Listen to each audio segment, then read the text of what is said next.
morning, welcome to Ashir on Torah Anytime. We're up to Perich of Daled.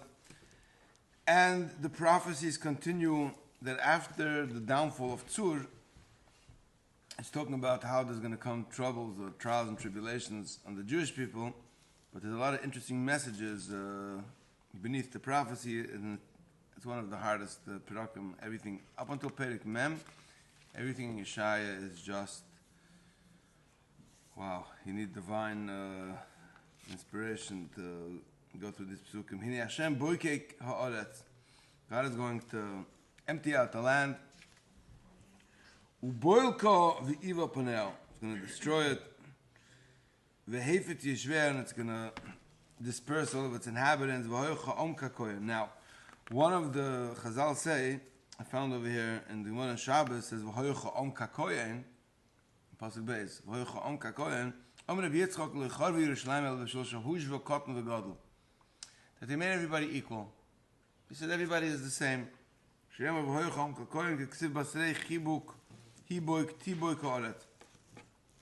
So many times we want to make, it's like communism, we're going to make everybody equal, but in the end, if you ever saw Animal Farm, it's like some people are more equal than others.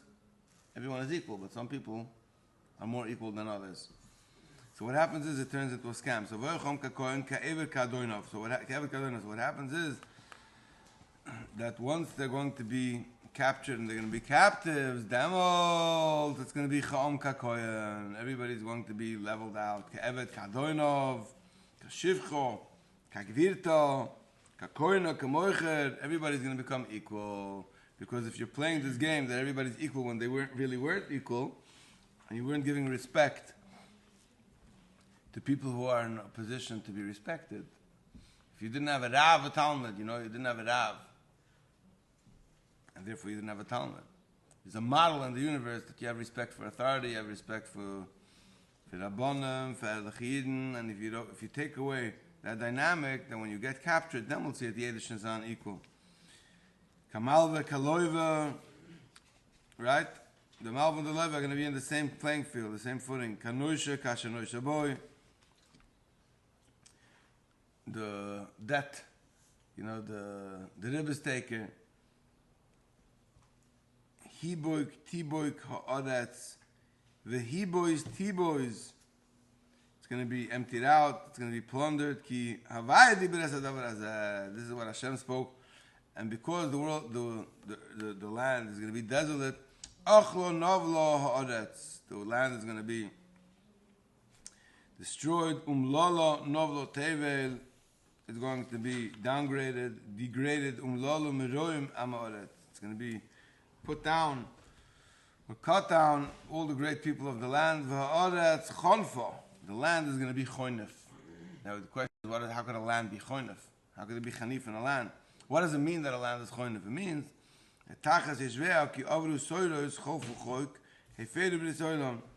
which means that you can have wheat that's growing, but it's not going to grow any kernels inside of it. You're going to, because they were over Toiros, Chazal say it means that they were over on Toiros Shebiksav, Toiros Shebapeh, Chofu Choik, Hefedu B'Risoylem. That means the earth is going to do to you that which you did to it.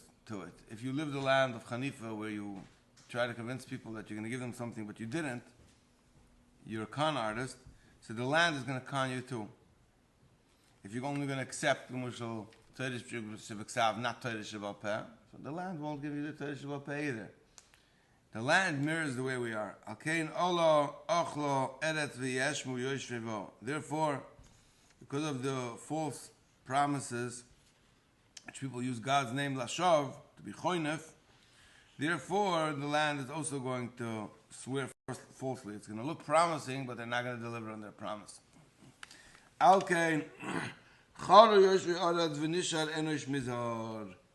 Because of these false sins, the land is going to dry up, and there will remain very few people. And you know how we're going to know the land is going to be destroyed? Doesn't matter, because the grapevines are not going to grow grapes any longer. There's not going to be wine anymore. It says, the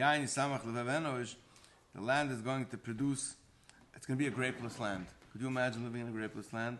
That's a terrible thing to happen. Shavas Mesois Tupim. Being that there's not going to be wine, all of the parties are going to stop. All of the dancing is going to stop. All of the music is going to stop. Chodal Sho'oin Alizim. Shavas Mesois Kinoid. All of the musical instruments are going to stop because when you don't have any wine, which means like this, when you don't have the juice, you don't have the energy, the juice, then the singing stops. Bashir lo yishtu yair. They're not going to drink wine when they're singing song. Yemar sheikho l'shoisov. Whatever they will have to drink is going to be bitter in their mouths. It's not going to bring them to any ecstasy. Yishbiro kiryas toyu sugar kol bayis mivoy. The city is going to be broken, and it's going to be called the Kiryas Toyu, the city of emptiness, of desolateness. Sugar kol bayis mivoy. All of the houses are going to be locked. No one's going to be able to enter. There's going to be nobody to come. There's going to be a cry over the loss of wine outside. And being that they won't have wine, Arva kol simcha. All of the simchas, quote unquote, are going to become dark, like Erev. Because there won't be any yain, mesamech, levav, and it's very interesting. This whole pedic is talking about a city without wine. Golam mesois haaretz, the simcha is going to be exiled from the land. So, metaphorically, literally it's talking about wine, but metaphorically it means that there's yena shel Torah, that there's the deeper meanings of life. There's the why. Like somebody once told me this line: the two most important days in your life is the day you were born. That's the first day. And the second one is the day you find out why. The day you find out why, that's the day you drink the wine. That's the day you found out the soid, nichnas yain, yatsa soid. You found out the yeno. You found out the deeper meaning of why you're here on the planet. Golam v'soisa oretz nish'or be'ir shamo v'heshio yukas sho'ar. And all the houses are going to remain empty, and there's going to be like these mazikim are going to shut it down. Very few are going to remain. Ki cho yeh b'kerev ha'oretz v'soicha amem k'noikev zayis k'oileilos im kolobotir. It's going to be like the few zaysim, the few olives that are going to remain after the harvest. There will be very few that are going to remain. Hema yisul koilom yeroinu b'goyin Hashem ta'alumo yom. Those are going to remain. They're going to lift up their voices, and they're going to sing to God on their salvation. B'goyin Hashem, and the strength of Hashem ta'alumo yom. They're going to have more joy than the Yidden had when the Mitzrayim were drowned in the Yom. That's how the Rashi explains it. And being that they're going to be so secured in their redemption, Al Kain, Ba'urim Kabdu Hashem, with light. You know when they use this pasuk, Ba'urim Kabdu Hashem, when somebody donates light to a Besmedish, they write Ba'urim Kabdu Hashem, with Urim, with light, Kabdu Hashem. But Al Kain, Pashup Pshat is that Ba'urim means that they hid out in the caves. But Urim in those caves, Kabdu Hashem, they're going to cry out with joy to Hashem, Be'iyah Yom, in the far out islands, Shem Hashem Elokei Yisrael, they're going to be crying out of the great joy of what God did to the nations. B'knaf ha'aretz Zemiro is from the edge of the earth. Zemiro Shemanu, we heard news, Tzvi La Tzadik. This is another line, Tzvi La Tzadik is the name of the Sefer. Tzvi La Tzadik, you're going to say, praise to the tzaddik v'oimar, and the Navi is going to say, Razi li, oi li. He's going to say, oi li, that the secrets of Klal Yisrael were hidden. That he knew the secrets. He knew two secrets. That the secret of the Galus and the secret of the Yeshua. That's not going to come on the Jewish people. Why? He boigdim b'godu v'veget boigdim b'godu. This is another very famous passage. Boigdim b'godu v'veget boigdim b'godu. There's like 5 different begidas, 5 different boigdim that happens, 5 different ummas that bring galus, that subjugated the Jewish people. Pachad v'fachas, a great ditch, v'fach, and a trap. Alecha yosh v'aretz is going to come on the land. And the pasuk says, what's going to happen to the people of Esav or the people of Har Seir?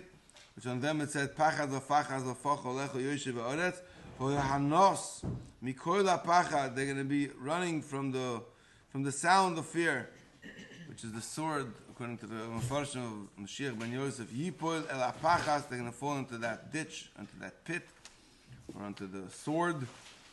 V'oile mitoich ha'pachas yiloked b'pach. Those that are going to escape from the pachas are going to get trapped in the pach, which, according to the Mefarshim, is going on the Mochemes Goygi Mogoi. Ki arubois mimorim, because there's going to be windows from above from heaven, niftachu. Rubois mimorim niftachu, our windows from heaven get opened. There's going to be windows, and there's going to pour out different trials. Vayirashu mois de aretz, and even those that are strong are going to get shaken up.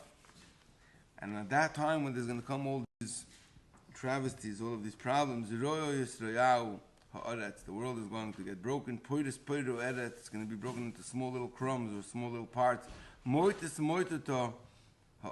earth is going to fall in together. The world is going to wobble like a drunk. And it's going to be, noided is like this little booth where watchmen used to guard the field, and it used to, like a tent, like a movable tent. And that's how it's going to be shooken up. V'chovad oleo pisho v'noflo. For the source of Kohen, it won't be able to stand again. And it's going to be on that day. Yifkoid Hashem al tzavo morim. When the Geula is going to come, Hashem is going to punish all of the nations in Ba'morim, ve'al malchei Adama, and on the nations of the land, al Adama, ve'ustfu aseifu asir. And all of the nations of the world is going to be gathered like prisoners that's brought into the night, al boir v'sugru al mazgei. It means they're going to be like prison. And they won't be able to lift a hand without the permission of the people who they once subjugated. It's like the old prisoners are going to become their masters. And for many days and many sins of many years, they're going to get consequences. And from all of these sadis that are going to come on the nations, by Gog and Magog, the moon is going to dim, and the light of the sun will go down. And this is what Chazal say, that I found of it, and Tfer Shloim brings very interesting, that the Chama is a mashpia and the Levana is a makabel, because the Levana doesn't have its own light on its own. The moon only reflects light from the sun. But because they didn't have this model of having a Rav Talmud, when there's going to be a Zgalus of Hashem, there's going to be a busha both to the sun and to the moon. They're both going to be disgraced, because ultimately, everything is really coming from one God. That's how he translates it, that both the Mashpia and the Makabel are going to be disgraced, because they're going to realize because it's really only Hashem that rules, and the Mashpia is never allowed to think that it's something, that wow, I'm the Mashpia and he's the Makabel. Both of them are nothing klape Hashem.